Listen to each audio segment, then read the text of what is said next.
수업 시작하도록 하겠습니다. 안녕하십니까? 자, 반갑고요.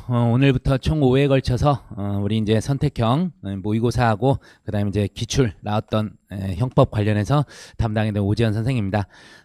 여러분 이제 책을 한번 보시면 알겠지만 형법하고 형사소송하고 양이 좀 상당히 차이가 나요. 둘 다 이제 제가 다 사실상 뭐 작업을 했었는데 어떻게 하다 보니까 이렇게 돼가지고 되게 민망한데 어쩔 수 없이 우리가 이제 시험 나올 때 실질적으로 뭐 우리가 총 선택형 40문제 중에서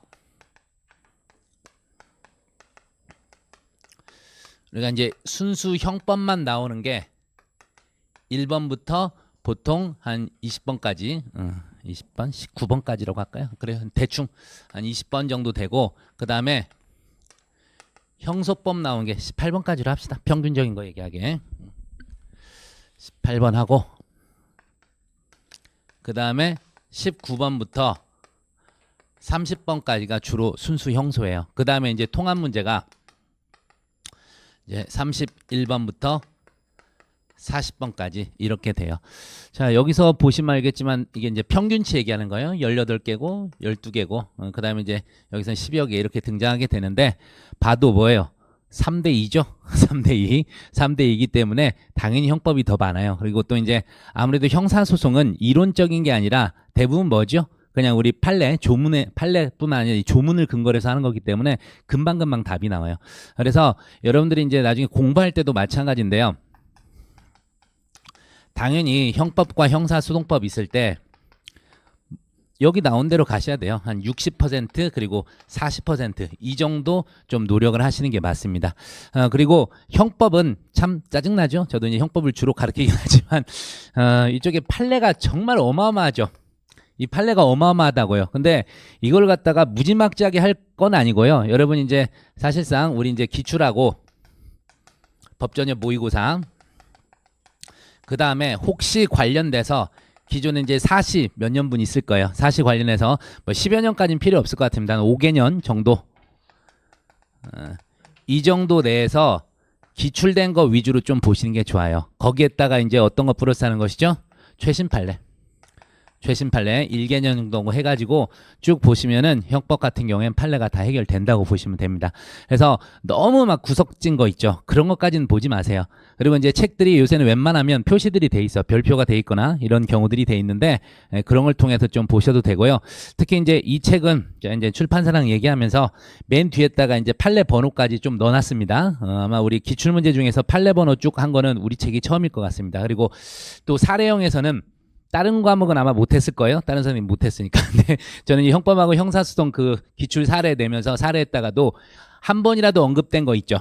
언급돼서 모의고사건 기출에 나왔던 것들 그거 해가지고 다 정리를 했어요. 그리고 그것도 이제 볼드 색깔도 굵게 넣고 언더라인도 해가지고 말이 되게 최대한 만들어서 넣은 것도 있으니까요. 그런 것만 따로 해가지고 외우셔도 상관없을 것 같습니다.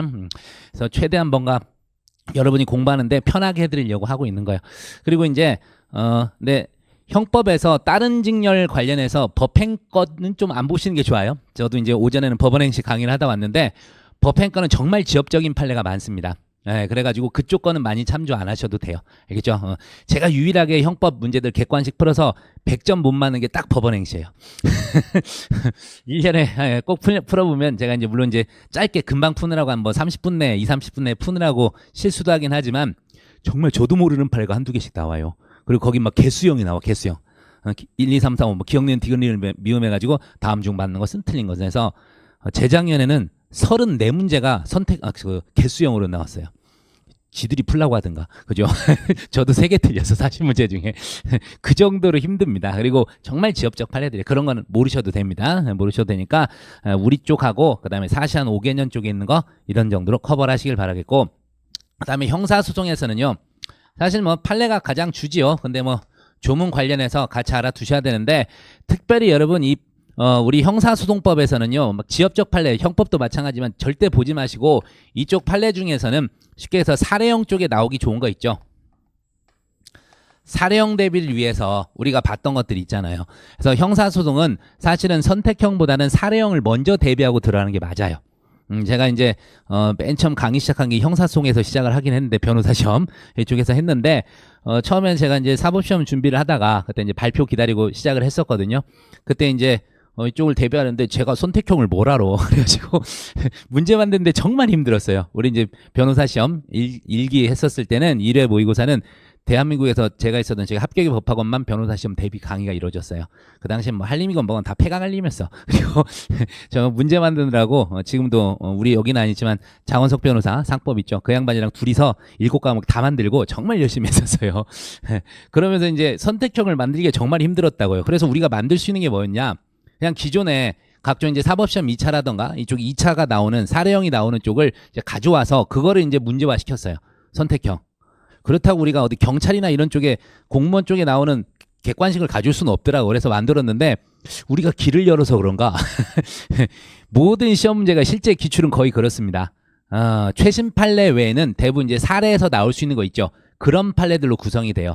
가끔 이제 우리 모의고사 법전형 모의고사에서는 정말 개떡 같은 판례들이 있긴 있어요. 그런 건 실전에는 절대 안 내요. 그래서 형사소송법은 역으로 가시는 게 좋아요. 사례형을 준비하면서 거기서 나오는 중요 판례들이 있죠. 그거를 중점적으로 공부를 하십시오. 그럼 대부분 거기에서 해결이 되고 그 나머지 것들은 이제 최신 판례 있잖아요. 최신 판례 중에서 좀 의미 있는 판례들 그런 것들에 대해서 출제가 되고 있으니까 형소는 강조하는데 사례 쪽을 먼저 하시면서 선택으로 역으로 오십시오. 근데 형법은 그게 안 돼요. 양이 어마어마한 차이가 있기 때문에 어쩔 수 없습니다. 대신에 이제 사례형은 제가 따로 우리 시험에서 자주 나오는 그런 것들 해서 사례집 뒤에다 넣었으니까 그걸 참조하시길 바라겠고 선택형에서는 어쩔 수 없습니다. 좀 대비를 이렇게 가셔야 돼요. 자, 그런 거 말씀드렸고 그 다음에 이제 우리 문제를 보면서 제가 이제 여기 A, B, C, B, C, C 이런 걸 넣어놨는데 처음에 이제 우리 출판사 사장이 머리를 써가지고 뭐뭐 했는데 도대체 저 인간이 얘기하는 게 뭔 소리인지 모르겠는 거예요. 저한테 요구한 게. 그래서 이제 나름 생각한 게 이제 가장 중요한 거 있죠. 가장 중요하면서 반드시 알아가야 되는 거. 그런 걸 ABC로 넣었어요. 그리고 그러니까 ABC는 무조건 봐야 돼요. 시간이 없어도 봐야 되는 거고 BC는 조금 남았어 시간이. 그럴 때 보고 C는 정말 심심해. 그래서 C 알겠습니까? 네, 그렇게 해놓은 겁니다. 그러니까 대부분 또 겹쳐요. 겹치는 것들 돼 있고 그리고 A, B, C 같이 있는 것 중에서는요. 웬만해서는 순수 판례는 건 제꼈습니다. 그냥 순수 판례 OX만 있는 거 있잖아요. 그런 건 특별히 넣지 않았어요. 그러니까 요걸 봐서 다 판례가 커버된다 그 생각은 하지 마십시오. A, B, C는 의도적으로 제가 좀 뭐 순수하게 판례만 하는 거는 좀 제꼈으니까 그건 이해를 하시기 바라겠고요. 자, 그리고 이제 5회 동안 이걸 어떻게 할까? 그래서 참 원장님한테도 나 6회 줘. 형소 4회를 하든가 하면서 책의 분량을 봐. 가격은 차이가 훨씬 많아. 막 이런 얘기까지 했는데 차마 그건 못했고 그래서 생각한 게 이제 ABC가 몇 개씩 있나 했더니 그 정도 풀면 되겠더라고 하루에. 그래서 한 40에서 50여 개씩 되더라고요. 40에서 50여 개씩 되는데 제가 이제 정말 중요한 건데 이제 혹시 ABC에서 빠진 거 판례 중에서도 순수 판례지만 꼭 알았으면 하는 판례들 있잖아요. 그런 것들은 제가 같이 하도록 하겠습니다. 그래서 우선은 ABC는 그쪽 위주로 가도록 하겠습니다. 그리고 처음에 이제 문제를 많이 풀까 아니면 내용을 좀 정리하면서 할까를 갈등을 했는데 아무래도 조금만 문제더라도 제대로 내용까지 알려드리는 게 맞을 것 같아서요. 이렇게 ABC만 풀도록 할 테니까 여러분도 좀 양해 부탁드리겠습니다. 자, 바로 진도 나갈게요. 시간이 없는 관계로. 근데 책을 딱 폈더니 저 책 출간했다고 고맙다고 책을 받자마자 오류가 있는 게 보였죠. 맨 앞에 형법총론 하자마자 4페이지, 5페이지, 6페이지, 7페이지까지 나오잖아. 그래갖고 다시 넘기니까 2페이지, 3페이지가 나오죠. 오류입니다. 그래서 이제 편집 과정에서 잘못 들어갔더라고요. 그래서 이 직원 또 욕먹었던 기억이 나고. 자, 우린 4페이지, 뒤쪽 4페이지부터 보겠습니다. 자, 우리가 이제 죄형법정주의가 한 문제는 꼭 나옵니다. 한 문제가 꼭 나오게 되는데요. 주로 나오게 되는 게 어디 쪽이다? 소급표 금지 원칙하고 유추해석 금지 원칙. 이 두 영역에서 사실상 제일 많이 출제가 됩니다.